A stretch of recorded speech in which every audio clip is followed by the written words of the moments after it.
remind everyone that present that this meeting is being streamed and will be available on the Council's website. Officers attending virtually on Teams, please use the raise your hand option when you wish to speak, and Kenna will note this down and let me know. Item 1 is apologies for absence. I have received apologies from Councillor Pearce and Councillor Polly, who is being subbed by Councillor Cockshaw. Item 2, I move that the minutes of the Corporate Parenting Committee meeting held on the 1st of March 2022 be approved as a correct record. Are there any comments on the accuracy of the minutes? No? Ruling agreement? Okay. Sorry? Oh, of course, I wasn't talking directly at you, sorry.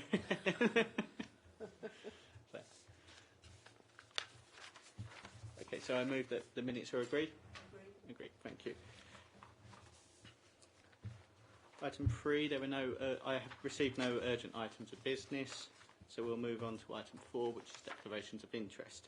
Does anyone wish to declare an interest? No? Thank you. Well, item 5, we have got Children's Social Care Performance 21 to 22, which can be found on page 9 to 34 of the agenda. And can officers please present this report? That'll be me. So this is the Social Care Performance Report for up until the end of May 2022. What I won't do is read the whole report to you, because you can all read and you don't need me to read it out to you. But in summary, the information in this report looks at the performance across children looked after in aftercare, and that includes adoption and fostering unaccompanied asylum seekers. The overall performance for the service is good, and some of the performances within the context of COVID-19 and the lockdown restrictions which have been in place over the period, and it focuses on data 2021 to 2022. Thurrock continues to provide services to approximately 300 looked after children. As of today, it's 285, but it is up to 300 children and approximately 297 care leavers. Children and young people are visited regularly. The care leaving services has a focus on improvements, particularly for keeping in touch and supporting young people into employment and education and making sure that they're ready for adulthood. Children are generally placed with foster carers or where possibly with family members, and to support children being placed locally in their communities, we're trying to recruit enough foster carers, and there's a new fostering brand and recruitment campaign. It's previously been reported to Corporate Parenting Committee that pregnancy planning has particularly been impacted by COVID-19, and some of that's been around the court, but the courts are now prioritising cases where the care plan is one for adoption to prevent delay, especially for younger children in court cases. So in terms of the report, we look at the number of looked after children. So at the end of May this year, there were 288 looked after children. You can see the trajectory over the months of looked after children and what that's been looked like. In terms of the unaccompanied asylum seekers, as we've reported before, our numbers are around 31 is our 0.07. As of today, we're at 30 because we've had 2 new arrivals. We were on 28. So it can change daily, really. It can change for many reasons, because young people turn 18. It can change because we have new arrivals. It can change because we transfer young people out. So there can be a range of reasons. In terms of our rate of looked after children, at the end of May, as I said, there were 288 with a rate of 64 per 10,000, and this is below the statistical neighbours, and the average of 65% in England, rate of 67%. So there's some information there about the numbers of children who come into care and the number of children exiting care, and some discussion around the reasons why children come in and leave care. There's some information there around to give you a sense of who our looked after children are in terms of gender. around ethnicity and age distribution, so you can just get a sense of who our looked after children are across the year and how that changes year on year as well. In terms of category of need, it sort of shows you how many children, in terms of why children come into care, and tells you how many children we have who've got a disability and what percentage of the looked after population.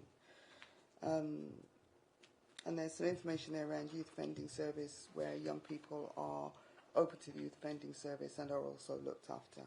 And some young people can become looked after and be part of the youth offending service, where they've maybe been remanded into care. If a young person is remanded into care, they automatically become looked after. There's some information there about children missing, episodes starting and episodes ending, and the number of episodes and how many children that involves as well. Timeliness of social work visits. We're very good in terms of making sure we see children in time, and making sure that they're seen and spoken to, and wherever possible and appropriate. For a baby, it's not always appropriate to see and speak to a child alone, because it just isn't appropriate for them really. They may be very attached to the carers and cry, and you can't have a conversation with them in the same way. There's information there around our initial health assessments, and there's a report later in this meeting around initial health assessments and our performance, and that's an area for improvement for us and an area of focus. And then it goes into children looked after in education and attainment, some information around the emotional well-being of our looked after children, and something called Strengths and Difficulties questionnaires. So each child who comes into care has what we call a Strengths and Difficulties questionnaire. It's often done by the carers, and it gives us a sense of where they are emotionally and then there's a conversation about what additional support they might need. Following that, we've got some information around the number of children adopted between the 1st of April and sort of how many there have been over the period of time. In terms of timeliness, making sure that children aren't drifting, and where the plan is adoption, that we're making sure that they're being placed appropriately. Some information around permanency and placement distance. We always want to keep children as close to home as possible. So some of our measurements around children being within 20 miles or less from their home, which represents around 196 of our children. So sort of around 2/3 of our children are placed 20 miles or less. There's some information there around our care leaving service, and some definitions around the different categories of care leaver, and then the main 3 areas we look at for our care leavers, which is around their accommodation, around their the suitability of that accommodation, about whether they're in employment, education or training, and whether or not we're in touch with them and seeing them and keeping in touch. So that's a summary of the report.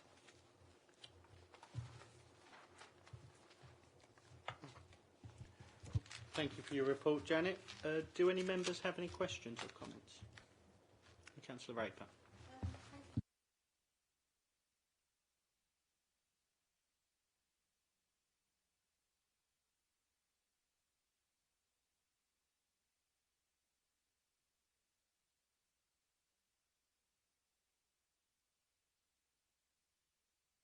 So if a child is placed in foster care, their first placement, we'd always expect a social worker, a qualified social worker, to take a child to placement and a visit within the first week. So within 5 days, we'd expect them to have a visit from their social worker, sometimes sooner than 5 days, but as a minimum. And then it's usually every 4 weeks for a certain period of time, and then it can move to 6 weeks. If a child is settled in placement and they are matched with their carers, I don't know, if a young person's been within a placement for, 3 years, they've been with the same foster carer, they feel part of that family, it can be agreed as part of their looked after review that they can be visited every 12 weeks. So we have a range of different, and even if your visit frequency is 6 weeks, it doesn't mean we will only visit you every 6 weeks. It will depend on the circumstances for the child and what they need.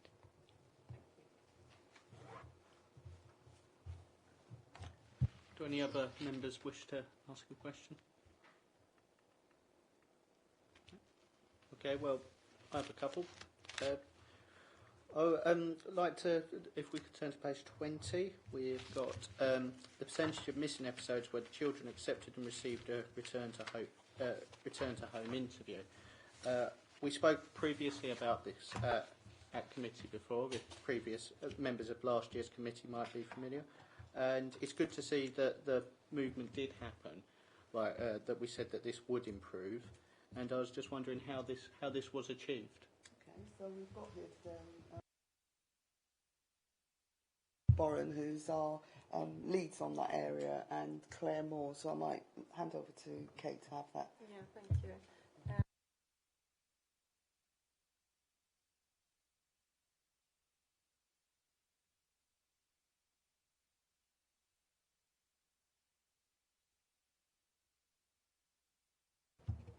Is that better?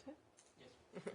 We were able to realign the delivery of our services from Inspire, so we concentrated the delivery on the return to home interviews, and we put more personal advisors into the service.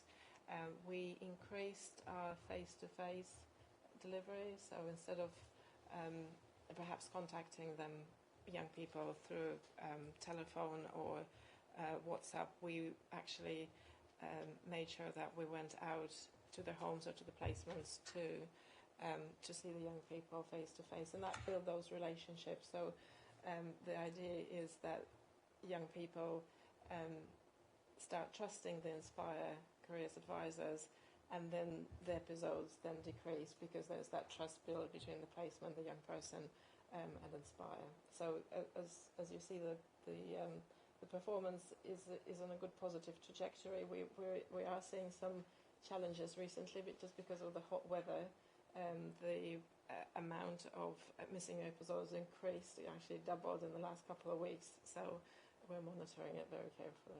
Thank you.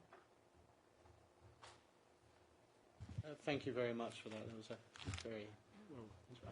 Councillor. Following on from the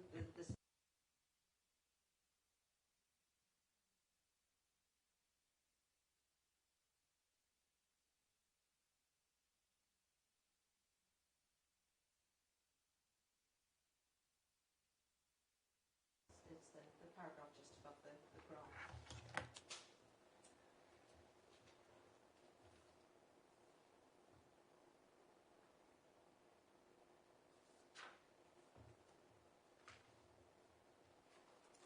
So I think that's what I mentioned in my first response. So we're reviewing the data, we're reviewing the young people, and we're reviewing our responses. So we're increasing our face-to-face engagement with the young people.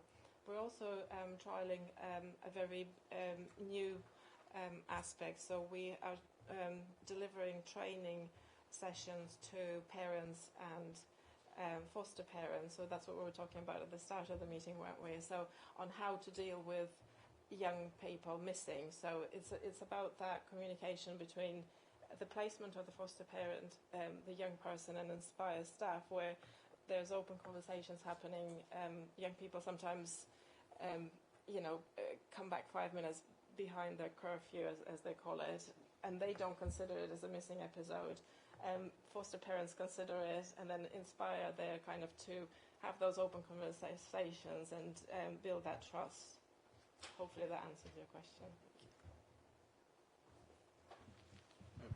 Thank you. I'd also like to know, on page 25, we've got the timeliness of adoption, and Thurrock's average is quite a lot higher than the England average and our statistical neighbour average.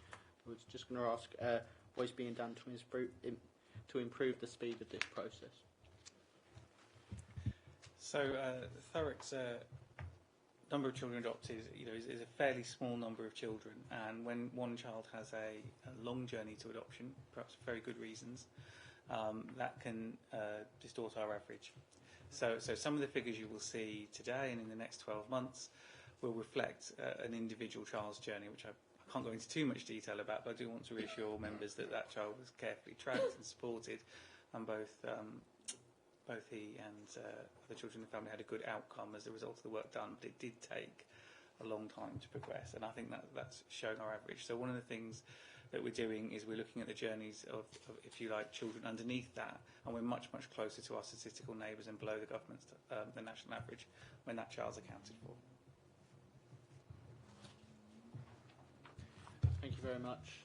Do any other members have any questions? Yeah, sure. Councillor Raper.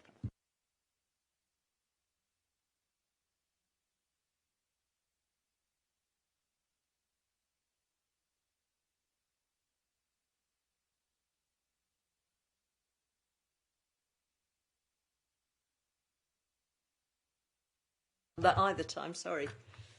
Yeah, could you just give some ideas of the sort of distances some of those children who you can't manage to place 20 miles or less away? So some of the distances can be quite far. They can be really some distance, and that depends on the resource the child requires. So some of our children with very particular needs, and it's important to remember some of these children are children with complex disabilities or other needs, need a very specialist resource, and a local authority like Thurrock or even the Eastern region may have very limited availability of such resource. We know that the majority of residential homes are located in the Midlands and the North and in the West Country, and the same is true of those specialist institutions like residential schools. So some of our children are placed at some significant distance, but that is because they're in a placement that meets their needs. The other thing that we do is we make sure that where children are in that situation, we're doing everything we can to facilitate contact, so that contact is planned. We support them, family with travelling to the placement or the child travelling back here, depending on their individual circumstances. Thank you. Thank you. Does any other member have any questions? No? Then could we turn to page 9? The recommendations are on page 10, actually.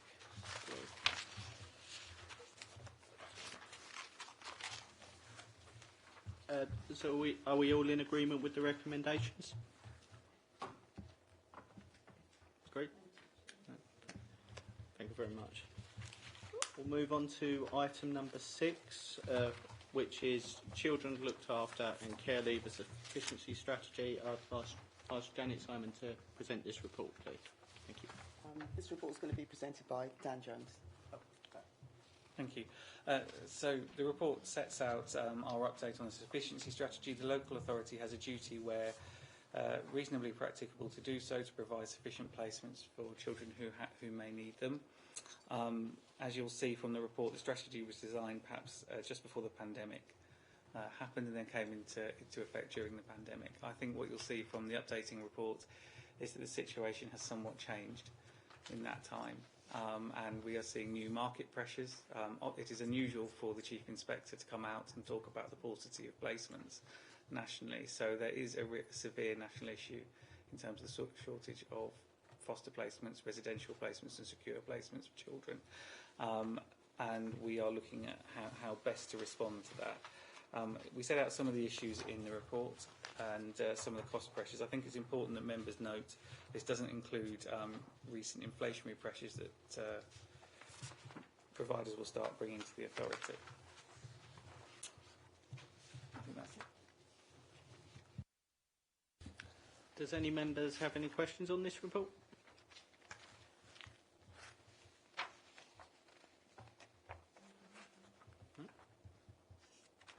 Okay. Well, thank you for your report, and I move that we've reviewed. You've all read the report, so we've reviewed the update within the looked after and care leavers placements efficiency strategy 21 to 24. So with that, I move to item number 6, which is the report on initial health assessments for looked after children. This can be found on page 87 and will again be reported by Dan Jones. Thank you. Thank you. So the report sets out some of the challenges the local authority has faced in meeting our target of children receiving initial health assessments within 28 days. This is a joint piece of work with health partners, and I think those who have been around and tried to access health services will realise the impact that there has been on health services. So it has been a real challenge, and we've had some really good support from our health partners in terms of trying to get the appointments moved on, including some additional resource, which is noted in the report. Some of the challenges we face is where children are outside of our health area, and we're reliant on another health area to make that provision for us in a timely way. We are able to make our referrals to health in a fairly timely way, but there are some considerable challenges in getting the appointments completed. Sometimes that's due to the availability of the appointment, and other times that's due to making sure that the child has attended that appointment. I think that's where I'll stop. Thank you very much. It is quite worrying that the numbers were quite low for the start of the year. I was actually at corporate ONS last week, and our target for 21 to 22 was 80%. So so my question is really what moves are going to be made to try and get this key KPI of the council back on track? So there's been a lot of work around initial health assessments. I mean, so we started off at a very low point at the time Ofsted visited us. We managed to improve our performance. So there's a couple of things when you're assessing children, making their initial health assessment. Firstly, it's about referring to the health authority within time, as Dan has said. So we have to refer within 5 working days to the health authority. And performance in that area is sitting around 80%. Some of the issues is around health, being able to provide health assessments for children that are placed out of authorities if they're not placed inside Thurrock. If they're close enough, wherever we can, we try and arrange for them to come back into the authority. Health have kind of tried to put in some more resource to have a look at that and to make sure we're having sort of conversations weekly with our health colleagues about what we can do to support them and what actions they're taking to kind of improve those health assessments for children and making sure that they're more timely. I mean, some of the work we've done is we've looked at some of the initial health assessments, and some of them are out of timescale by sometimes a day, 2 days. We're not talking children waiting months, but of course we're measured on 28 days, not on 30 days or 35 days. So what we're trying to do is obviously pull it back into line, really, because we need to know, we need to be able to benchmark where children are when they come into care. So what is their health situation and do they need further support? So we're working really closely on that. And Dan is leading up a meeting weekly with our health colleagues. And we were hopeful that they would be here today. I was going to say, I think I can't see the teams, but I think Nicola's here from the commissioning body. I am, Dan, yes. Thank you. So, sorry everyone, I'm Nikki Rickard, Designate Nurse for Looked After Children in Mid and South Essex ICB. Just to add to what colleagues were saying, I think it's important to reflect as well from, this is a national issue. Nationally, initial health assessments are, providers are struggling to get them done within the 28-day time frame. There's a myriad of reasons for that. Some of it is still related to COVID. There's also a national shortage of paediatricians with the skill set to undertake these specialist health assessments as well. I think for the children that are placed out of area, the provider team will contact the designate to ensure that wherever possible, if there are any barriers to children being seen in a timely way, we're addressing that. Yeah, so I think it's not, this isn't a Thurrock problem. This is a problem that is a national issue. I know that's no comfort, but I do think providers and collectively, as a team, we're doing everything we can to address the timeliness. Okay. Sorry, do you want to come back in? I suppose just to finish off, it is about that joint working, and one of the things that was effective previously was around having that high-level discussion with health colleagues, so with the provider and the commissioning group, and that's something we're starting, and to try and look at where the opportunities are within the resource we have to do that, and encouraging our social work staff to support children to attend appointments with their parents as well, to try and make that appointment a little bit more valuable to them.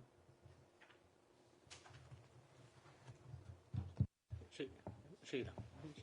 Sorry. Thanks. I think it's fair to say it's not acceptable. So, and we've been working really hard on this for almost 3 years when we last had our Ofsted inspection in 2019. And sometimes it really improves and then it goes again. And we do work with our health colleagues because obviously, the social care bit, we can't do the actual health assessments, but what we can do is make the referrals soon enough so that they can be done. I think as well we're going to be taking this to the Health and Wellbeing Board, where there's more strategic health partners there as well, because Janet and I recently had a conversation with Ofsted inspectors, and although it is a national issue, to Ofsted that's neither here nor there. It's in Thurrock. We've been told this is an issue. It is a partnership issue, and they expect us to be able to demonstrate everything we've done to improve this. And I think we've done quite a lot of work to try and improve it, but the proof's in the pudding, isn't it? If the assessments are not being done in a timely way, then we've got to keep going at this. So I think it is something that really should be kept on the agenda. Escalating it to Health and Wellbeing Board as well, where you have got strategic health managers, and really just constantly looking at it and saying, what more could we do?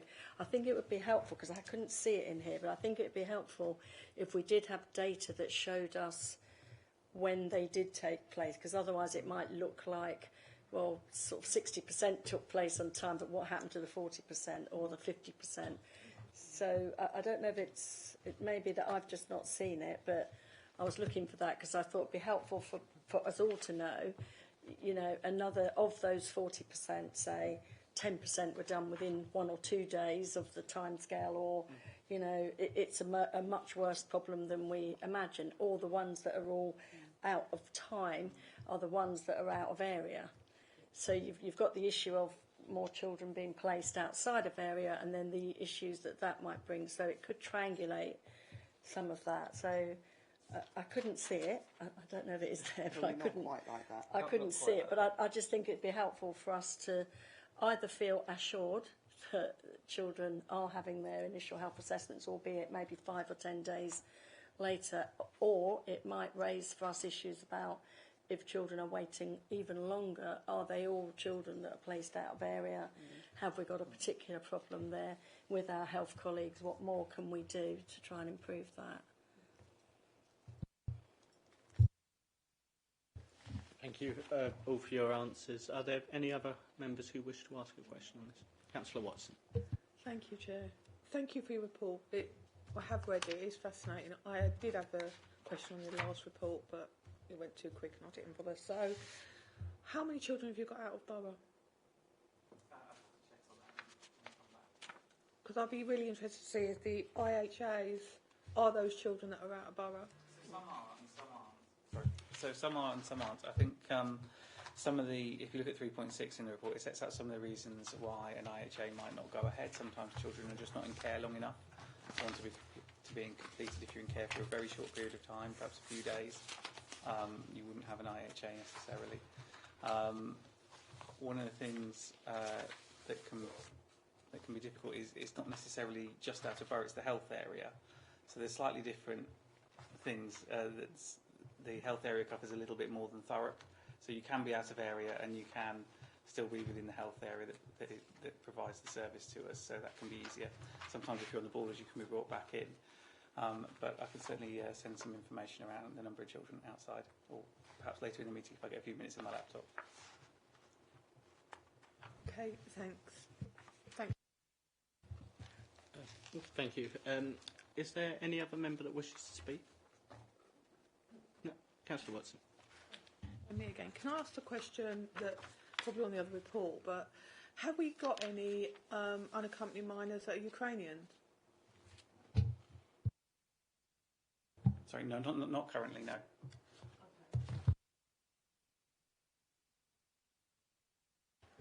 Does any other member wish to speak? No. I'll just say, can I second what you were saying about it would be useful for us as a committee too?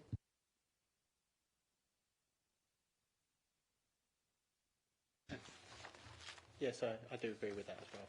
And all data's good, basically. So, with that, I would like us to turn to page 88, I believe. No, 87. Are we all in agreement with the recommendations? Agreed. Thank you very much. So now with that, we move on to agenda item 8, which can be found on page 95, which is the Inspire Head Start Housing Supporting Care Leavers report. This is the report of Tiffany Bright from Inspire. Good evening. Thank you, Chair. Can you hear me? Yes. Thank you. Okay, so Head Start Housing is a transitional programme for care leavers to be accommodated before moving into private rental or social housing. So essentially a halfway house between foster care or semi-supported accommodation, and a space in which they can learn and then demonstrate independent skills, make some mistakes, learn and then be successful with their own tenancy longer term. The portfolio of properties is half local authority stock and half private rental. And notably, the difference is, since I last presented in this forum, is that now Head Start is in its 4th year. We are working even closer with housing to switch the private rental stock for local authority stock over the next 5 years. So by the end of 2027, we're hopeful that we will have no more private rental properties. We have a contract in place for ongoing repairs and maintenance of those private rentals. We have a communal cleaning contract, communal area cleaning contract in place across all of the properties. And we have 2 officers who have the skills required to provide the support to the young people. Another notable difference is that we are looking to reduce the average length of stay from 9 months to between 4 to 6 months. And we will trial that as a pilot. So we will still not be pushing any care leaver to take on another tenancy arrangement or feel as though they're not ready. But we will see how that pans out. Average occupancy for 21-22 is 95%, and that translates to just 1 or 2 beds that are empty at any given time. And that is carefully managed by the 2 officers, taking into account the personalities, the languages spoken, the risks of existing tenants. So every property is provides a safe space with essential furnishings, with the bills covered, with Wi-Fi, cleaning tools so they can do their own bedrooms, with blinds and lampshades. And the thinking behind this is this leaves headspace for the care leaver to recover, study, and ultimately move into employment. Does anyone have any questions? Thank you for your report. Councillor Watson. Thank you ever so much for your report. I have got a few questions really. So one of the things that I'm a bit worried about is like how many voids have been allocated per year from the HRA housing stock to children leaving care? Do you know? So voids, so when a property is returned to the voids team, and if we have a need for it, then housing do release it to us. So what we had was a strategy when Head Start was first launched in December 2018 that was to run to the end of December 23, where we would be gifted 30 beds by housing and pay a much reduced rent to the housing team.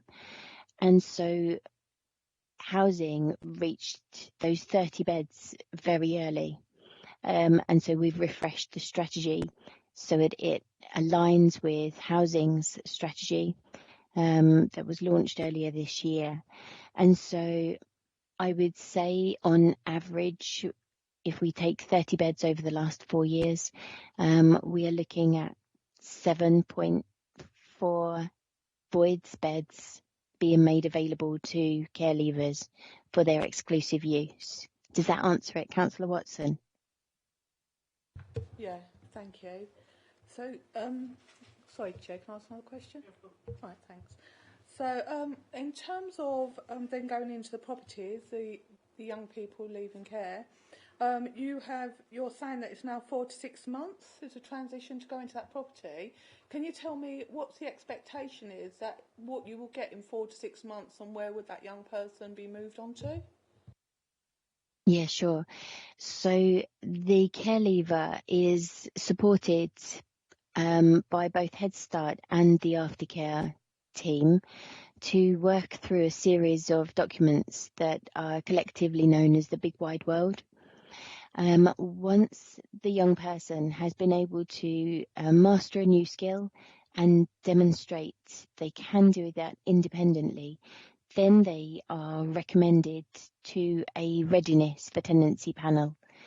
And at that panel, Head Start, aftercare and housing, various representatives from housing teams will consider whether they think that young person is ready for social housing. We do have a few instances where care leavers have been left money in a trust fund or inherited a substantial sum. They can either be supported to go into private rental, or now that housing have changed their policy, that they can access social housing too. There is no longer a threshold for savings to apply to this cohort. Okay, can I? So, thank you. I'm still concerned that if you've got 7.1 void beds and they're already taken up to, and you want to move them out between 4 to 6 months, PRS at the moment is like gone through the roof. They will hit the HRA benefit cap at all, and it will be a massive drain onto the council. So if there's no PRS properties, no void properties, do they stay where they are for the foreseeable future? Or how would you then move them on, put them into a hostel? Okay, so no, we wouldn't use the hostel. That would be seen as a backward step. So we use 9 beds in one of our hostels, but it's for a short intervention to see us through some very specific challenging behaviours. As soon as we can, we then move into a Head Start property that is usually shared. And so you're right, private rental has seen a lot of activity and more stresses on it, as has our housing team.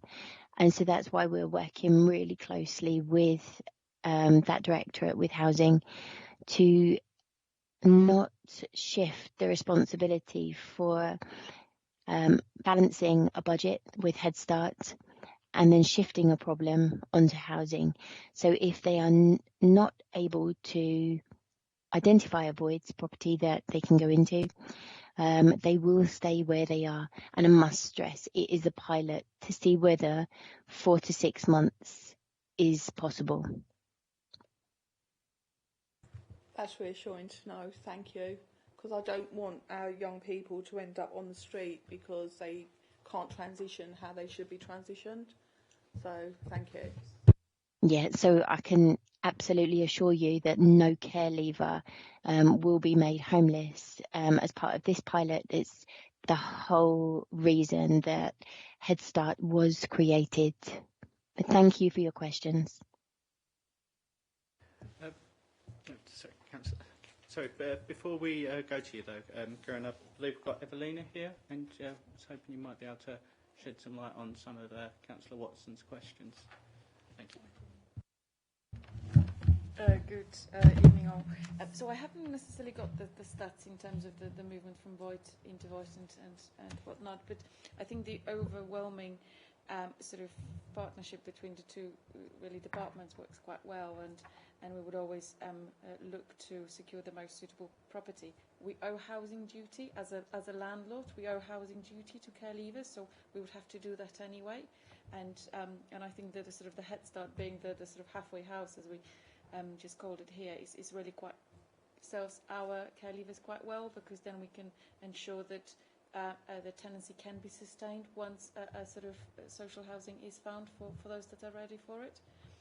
So I think it's a really good work, and you know we wouldn't want to see failing tenancy over longer periods of time.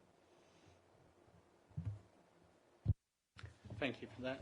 Councillor Raper, I do apologise first of all for cutting No, that's fine, and I'll switch my mic on this time. Thank you for the report. Can I just take us back to the executive summary? You're saying that the Head Start housing strategy aims to return all care leavers to Thurrock by December 2023. Are we looking as though we're on track for that? Sorry, So I can answer. Sorry, can I answer that, Tiffany? Is that okay? Yes, please do. So for our care leavers, we have care leavers who, for example, might live in Manchester. So it's about where is the best place for the care leaver. So if a young person has been placed, for example, in Manchester, and that's where they've got their links and their supports and work, then we would support them to stay where they are. But where young people want to return to Thurrock, then that is our aim. So we, as Evelina has said, we have a housing duty.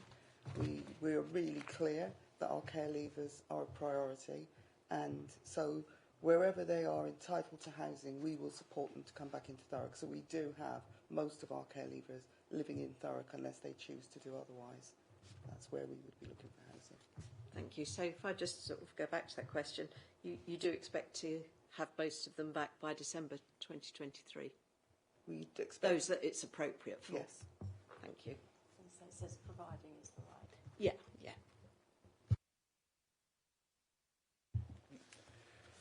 I would just like to know as well, thank you for your question, I'd also just like to know, I know we've got the average length to be a target of 4 to 6 months, but say there was someone who needed a bit more than that, would that be provided, or is there an option at extending that time? So for our care leavers, we know that it's not one size fits all.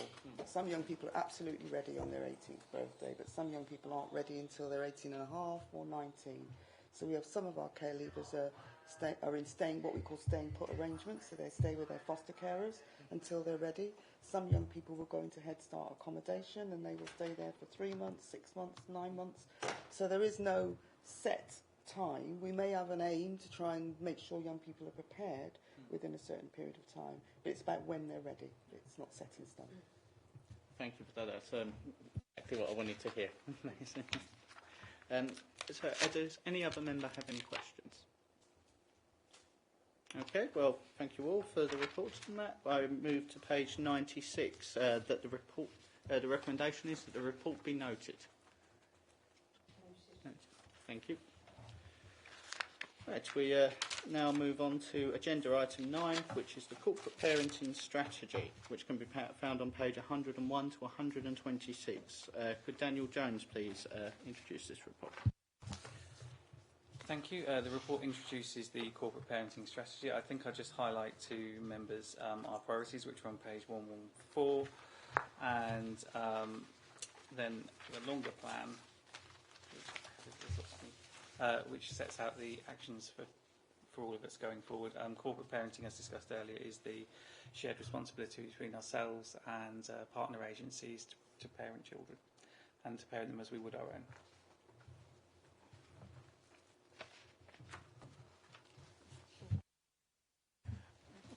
Thank you very much for your report. Do any members have any questions? No? Okay. Well, the recommendations are still on page 101, that the committee note their responsibility as corporate parents. Is that noted? Noted. Thank you very much. Thank you. I don't know why I turned off my mic. Oh, I do apologise, Janet. Sorry. Sorry, I just wanted to say I just hope everybody's had a chance to look at the work programme, and as we had a conversation earlier in the training around corporate parenting, we want people to challenge us, we want members to challenge us and help us to think about what are the areas we need to be concentrating on. And so we wanted to make sure that you've had a look at this, you're happy with it, and is there anything you think we should be adding as a committee? Thank you, Janet. So yes, we will move to the work programme now. And I think earlier we spoke about initial health assessments. So I put an abbreviation there and then forgot the I. So it did come back to me. So would members like to see that on the work programme for the next committee, or would January be best? Anyone have any? Councillor Cockshaw. I think it would be useful. I may not be at the next committee. I am sub tonight, but I think especially based on where the initial figures have been so far in the first report, where some of them were 17% within 20 working days or 0% in February this year, I think a really quick report to see back, is that trend continuing, and are we actually seeing the below 20% standard within 20 working days, and is that a problem that, I don't know, I understand we have a lot of children in care now that we're looking after out of borough, and that thing that may be the effect, or it's odd where it's bouncing back in 2021 we had it was I'd say more reasonable than sub 20%. So I think it may be useful for members who normal members of the committee to edit as soon as possible to see, is that a really trend that is continuing, or is there something that is it bucking the trend or not? I agree completely with Councillor Cockshaw here. Is this something that can be done for the 6th of September? Fantastic, thank you. Yes, we'd like to add that. Does any other member wish to speak on the work programme? Councillor Raper. Thank you. Thank you. I was just reading through this, and there's quite a few updates for the Corporate Parenting Committee. I just wondered, are they sort of all on time, and are they included in the agendas for our meetings? It's probably just a yes or no answer, actually. So the reports that are in the work programme? Yes. Yes. Thank you.